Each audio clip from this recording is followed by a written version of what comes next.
right here. My chat hit me with some of the best manga I've read in a while. Others kept me up at night.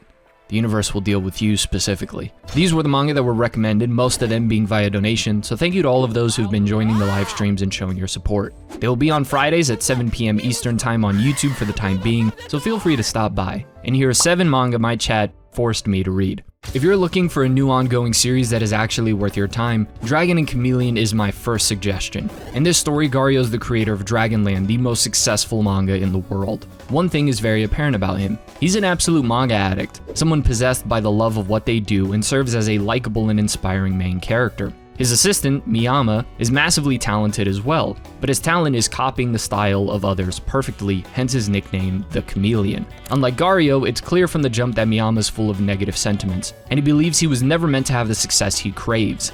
An accident happens and the two end up swapping bodies. Gario is now determined to prove to Miyama that he is wrong about himself, and that he will make a new series that will rise to the top and soar like a dragon. Hence the name of the manga, Dragon and Chameleon. It's a manga about making manga, but it not only delves into some of the technical things that make a page stand out, or the process of working with assistants, but what makes this manga so special and one I'm dying to get more of, is how it delves into the mind of someone who truly loves their craft and is passionate about it, someone dedicated to one thing for their entire life. The different approaches everyone has, and no matter who you are, there is only one thing holding you back, and that's yourself. If you think you're needing a bit of motivation or inspiration, this is one of the best things you can read. Seriously, just the artwork alone speaks for itself. Okay, now that we're not in the first 30 seconds of the video, the OG title was going to be Taking Manga Recs Like a Whore, but YouTube has to be a boring platform. From inspirational to wholesome and very, very happy, this manga is for anyone who needs some uplifting and warm feelings. Banana Fish is a manga about 2 friends, Ash and AG, I think that's how it's pronounced, who get close. Very close. I don't think some in the back are understanding me. Very close. Ash is a delinquent, criminal, thug, poor soul who's grown up in a life of pain and misery, and AG is an ex-athlete from Japan who's visiting the US of A. They end up involved in this big thing where they need to find out what is banana fish. It's like the whole mystery, although pretty early on you find out what it's all about. It's a pure thriller from start to end, and you never really feel like you have time to catch a breath. The moments you do are where some of the best character moments happen, and I think anyone who reads this will appreciate the plot and the pacing. This is completed and is full of action, violence, and some really mature topics, but surprisingly enough has one of the happiest, heartwarming endings ever. So happy, in fact, that I cried tears of joy. So fucking happy that I walked outside at 4 in the morning and thought about whether or not I was making the right choices in life. In all seriousness, I think a great sign of mystery turned thriller manga is when it becomes impossible to put down. Destroying my sleep schedule was totally worth it. Sakamoto Days has been gaining a lot of steam over the last year, and so it would only make sense that something like this would be made. I want you to imagine John Wick, but he gives up his life of being a hitman, not over his woman and love of his life, but for a J-pop idol. Kuroshiya no Oshi is ongoing, and it's a blend of insane action and comedy. I wish I had more to say about this manga, but outside of the description I gave, that's pretty much it. I don't think the action is as good as Sakamoto Days, although to be fair, that is a high bar. If you want something simple and fun, then here you go. I was worried that people were going to recommend a whole lot of ass, but if this is the worst one that will be in the video, y'all did a good job. A manga that I was very happy to see recommended was Red Living on the Edge. This is a revenge story, and not a shit one. There's going to be a video dedicated to the worst one I've read coming out soon, don't worry. But this follows Red, the last survivor of the Wisa tribe who seeks revenge on a group of soldiers that massacred his people. The premise is simple, and my concern at first was if the more unique setting for manga would be the only unique thing about it. But the exploration into the characters, complemented by this simple but well done color motif with the names, has been some of my favorite character writing ever. The story at no point ever feels stale, and it explores the true cost of pursuing a life of vengeance in all of its nuances, while covering the mature topics that would be expected when talking about the massacring of the natives. The antagonist of the story gives me chills, and is a slippery character to say the least. This manga punches hard in the feels, has amazing action and scenarios, where even though we may not agree with the actions of the main character or other characters at certain points, they all make sense, as well as showing people who try to live a life of repentance for sins that they will have to atone for the rest of their life. Romance, tragedy, violence. My favorite. If you like anything like Blade of the Immortal, Vinland Saga, Berserk, or really any other story that delves into revenge well, I don't think you'll find many that do it better than this one. In terms of the basic premise, it is doing something super unique, not entirely. But not every manga is trying to do something different, some are trying to do something well, and this is a perfect example of such. I had seen a video done on this, and I didn't watch since I didn't read it myself, and I eventually wanted to do a video, but after reading the series, I then watched the video, and I don't think I could make something better than that one. The link to that video will be in the description below. He also has some really good stuff. Do you like speed, racing, cars? Not really?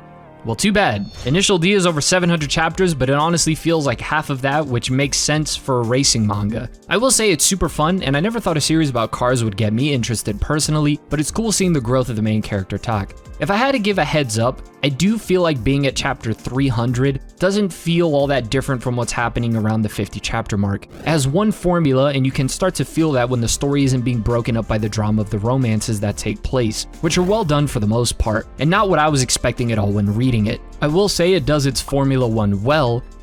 I'm sorry, you can unsubscribe. No, I get it. I have no issue with that, again, as I had a blast reading it, but if you are expecting the character exploration that you see in Hajime no Ippo with its cast, then you might be disappointed. Fun fact, the author of Ippo was the assistant for Initial D, which I had no clue until I was on call with a family member discussing my sentiments about this manga. The recommendation was to check out the anime, so I might have to do that and see if I like it more that way. It had good moments of comedy, and the rush you feel is magical damn near. But in the first half, it does feel like you were seeing the same turns, the same guardrails, the same beginning and end outcome to each race over and over and over again. Which could honestly be a critique of sports manga in general, is how repetitive they can feel when you don't feel like the characters are being delved into enough. However, seeing Tak grow from apathetic to in love with racing and letting out his competitive spirit was dope, and something I'm sure some of you will resonate with.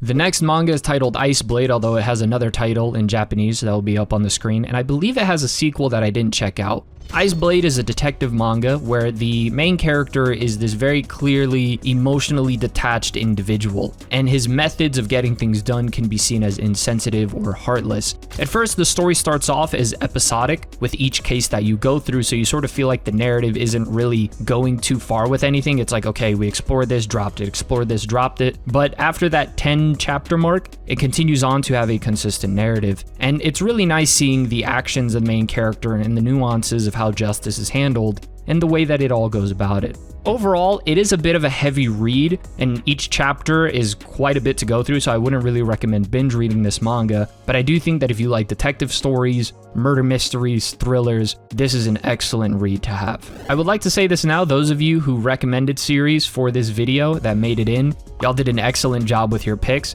And I also noticed I get a lot of comments, or people will come into the live stream and ask me to read something that not only I've read, but I've done videos on. So once again, that's no problem. But for the next part, if this ends up, doing well and I do a part 2, I would like to include the usernames of the people who recommended the series, because I feel like you deserve that kind of shout out, at least for your support. So thank you once again to everyone who's shown support, not only in the live streams, but in the videos in general.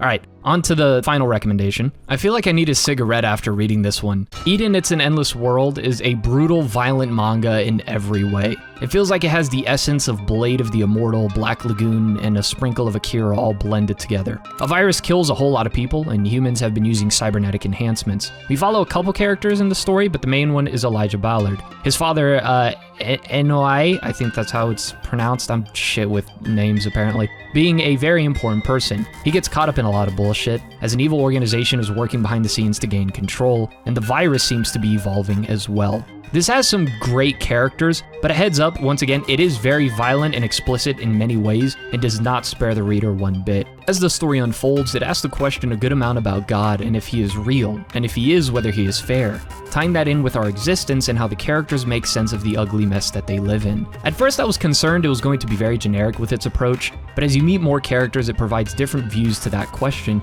and everything else that comes with it. This is one of those stories that, due to the themes that it deals with, amidst all of the violence and even politics, it will not only stay with you, but you might take away something different or view the message of the story with a different perspective a few years down the line, since it goes over some very existential questions we all sit down and go over from time to time. I think it's safe to say that this has been one of, if not the best manga I read this year, and just one of the best manga I've read, period. Some of these series I'm sure I'm going to revisit, others I'm going to revisit with a lot of hesitation and with my emotional guard up, and others I'm really excited to see how they continue onwards. If you want to get your recommendation out and get it included in a video, because it'd be really cool to make this a series, make sure you stop by the live streams and show your support. And thank you once again for an amazing year so far with the channel. I know the uploads have slowed down a lot, but I've really been wanting to evolve and push out my absolute best. Thank you once again for watching. This has been The Masked Man. Hope everyone has a blessed rest of the day, and peace.